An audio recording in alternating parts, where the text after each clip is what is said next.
चौहान साहब, military courts के हवाले से जो सुप्रीम कोर्ट का फैसला आया है, इसके क्या असरात आप देखते हैं? मुल्क दुश्मन अनासिर को सजाएं मिलना कितना ज़रूरी है और निज़ाम इंसाफ में मौजूद इस हुक्म को आखिर कैसे दूर किया जा सकता है आपके मुताबिक? बिस्मिल्लाहिर्रहमानिर्रहीम। देखें, आपने अपने इंट्रो के अंदर कुछ चीज़ें तो रख दी।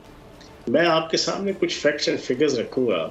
9/11 से लेके 2015 तक और 16 दिसंबर 2014 आर्मी पब्लिक स्कूल का अंधोनाक और अलमनाक जो वाक़या हुआ, 9/11 से लेके 16 दिसंबर 2014 तक मुझे किसी एक दहशतगर्द को सज़ा पाकिस्तान की सिविल अदालतों में जनाब कोई फैसला मुझे बता दें, कोई फैसला मुझे सुना दें।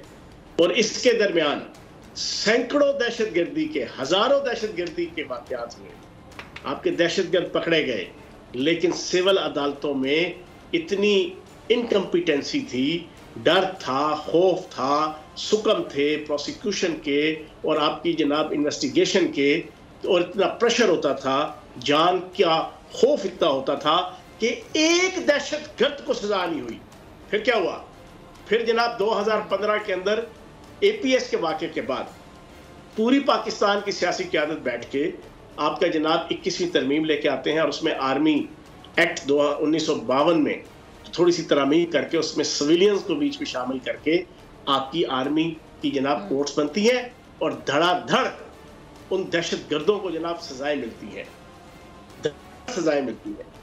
अब उसमें भी मैं आपको एक चीज बताऊंगा कि 2015 के अंदर जब आपकी सुप्रीम कोर्ट के सामने ये केस पेश हुआ, तो वही जज जो बाद में चीफ जस्टिस भी बने, जस्टिस S ख्वाजा साहब, जिन्होंने इस वक्त भी मिलिट्री कोर्ट्स के खिलाफ 9 मई के वाकयात के हवाले से जो पिटीशन दायर की हुई है, वो और चौधरी एजाज अहसन साहब, उन्होंने उन हालात के अंदर भी जब पूरी कौम लहूलुहान थी, पूरी कौम को गशी के दौरे पड़ रहे थे 16 दिसंबर 2014 के जनाब APS के वाक़े के बाद, उन्होंने मुखालफत की थी मिलिट्री ट्रायल्स की और मिलिट्री कोर्ट्स की।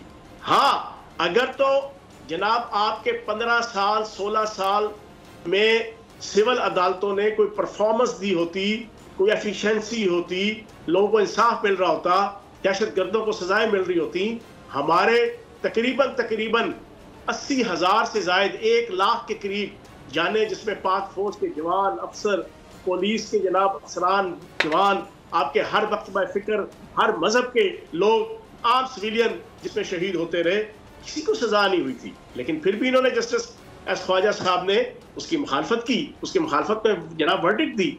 अब वही पिटीशनर बने हुए हैं। अब मैं आपके सामने कुछ और फैक्ट्स एंड फिगर्स रख देता हूँ। आज चौधरी एजाज अहसन साहब वो अपना एक सियासी एजेंडा लेकर वो अदालत के अंदर आगे के जनाब सिविलियन का ट्रायल नहीं होना चाहिए मिलिट्री कोर्ट में। मैं इनसे पूछूंगा, क्या 2019, 20, 21 चेयरमैन तहरीक इंसाफ की वजारत उज़्मा और हुकूमत थी, क्या 25 बंदों का ट्रायल नहीं हुआ मिलिट्री कोर्ट्स के अंदर? वो ये जस्टिफिकेशन देते हैं कि नहीं जनाब 2015 के अंदर 2 साल के लिए सिर्फ जनाब प्रोविजन मिली थी। डॉक्टर फिजा साहिबा, आपके प्रोग्राम के जरिए से पूरी कौम सुन ले, 2015, 2016, 2017, 2018, 2019, 2020,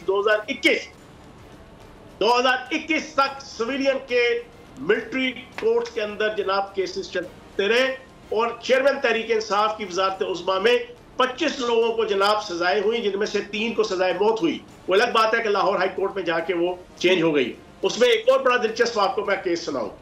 एक जनरल के बेटे थे, जनरल के बेटे, उसने वजीर आजम जो चेयरमैन तहरीक इंसाफ थे, उनको खत लिखा कि आप मौजूदा चीफ ऑफ आर्मी स्टाफ के हर अच्छे बुरे एक्ट पे उसके साथ क्यों खड़े हैं? तो जनाब चेयरमैन तहरीक इंसाफ ने वजीर आजम की हैसियत से फौरी तौर पर उसको गिरफ्तार करा के उसका जनाब मिलिट्री कोर्ट के अंदर केस चलाया और आज वो सजा की सूरत में पाकिस्तान की एक बड़ी जेल के अंदर मौजूद है।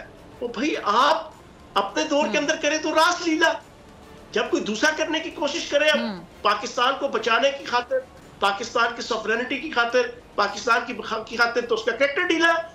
अब मसला ये है कि इस 9 मई के वाकयात में आपकी 2015 की अमेंडमेंट मौजूद है आर्मी एक्ट की, फिर उसके बाद 2023 की अमेंडमेंट मौजूद है।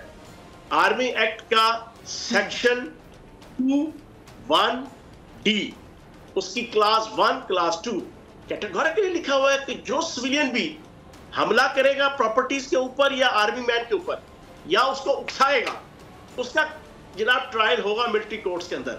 तो मैं हैरान हूं कि सिर्फ एक मखसूस लीडरशिप को कि जिसने आलमी एजेंडे के तहत इजराइली लॉबी की सपोर्ट के तहत एक मखसूस कम्युनिटी की सपोर्ट के तहत कि जो पाकिस्तान के 1973 के आइन को तोड़ना चाहते हैं, उस कम्युनिटी की सपोर्ट के साथ ये जो सारे का सारा पाकिस्तान के साथ खिलवाड़ किया, उसको बचाने के लिए अब आप ये टैक्टिक्स इस्तेमाल कर रहे हैं।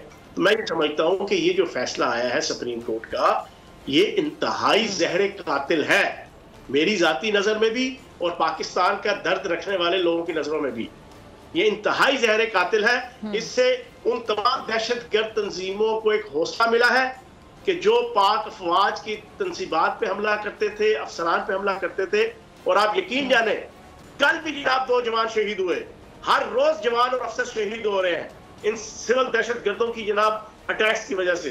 तो इस फैसले के बाद तो उनको हिम्मत मिलेगी कि भाई हमारे तो केसेस चल नहीं सकते जनाब पाकिस्तान की जनाब मिलिट्री कोर्ट्स के अंदर।